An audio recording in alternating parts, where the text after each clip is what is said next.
6 శాఖల నుంచి కూడా టెలికాన్ఫరెన్స్లు, వీడియో కాన్ఫరెన్స్లు, ఫోనింగ్ ఇవన్నీ కూడా మనం ఎప్పటికప్పుడు చేసుకోవడం జరిగింది. సో ఇప్పటి వరకు మరి తెగిపోయినటువంటి రోడ్ల సంఖ్య కానీ, అదే విధంగా కిలోమీటర్లు కానీ, బ్రిడ్జీలు కానీ ఇవన్నీ కూడా డాటా తీసుకురావడం జరిగింది. తక్షణ పునరుద్ధరణ కోసం కూడా కొంత మరి సీఎం గారు 2 రోజుల పర్యటనతోటి నిధులు కూడా ఇవ్వడం జరిగింది. ఇంకా ఆ సూర్యాపేట గాని, నల్గొండ గాని, భద్రాద్రి కొత్తగూడెం గాని, మహబూబాద్ గాని వీటికి అఫీషియల్ గా 5 కోట్లు ప్రకటించారు. బట్ ఇంకా కాకుండా కూడా గ్రామీణ స్థాయిలో చాలా చోట్ల డ్యామేజ్ అయింది కాబట్టి వాటిని దృష్టిలో పెట్టుకొని మీరు కరెక్ట్ గా అంచనా, సరైనటువంటి అంచనా తోటి పైకి పంపండి.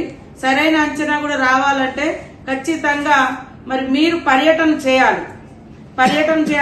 గ్రామీణ మిగతా అధికారులతోటి, అక్కడ ఉన్నటువంటి ఇతర అధికారులతోటి, ఇతర శాఖలతోటి కూడా మన పంచాయతీరాజ్, రోడ్స్, అదే విధంగా మిషన్ భగీరథ అధికారులు ఒక సమన్వయంతో మరి హెల్త్ డిపార్ట్మెంట్ కావచ్చు, పోలీస్ డిపార్ట్మెంట్ కావచ్చు, ఇంకా ఇతరత్ర అక్కడ డిప్లాయ్ చేసినటువంటి ఇతర అధికారులు కూడా ఉంటారు.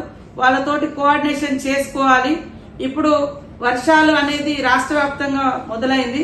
దాంతో పాటు ఇళ్లలో కూడా పెద్ద ఎత్తున బురదలు వస్తున్నాయి. దాని క్లీనింగ్ బాధ్యత కూడా మనదే.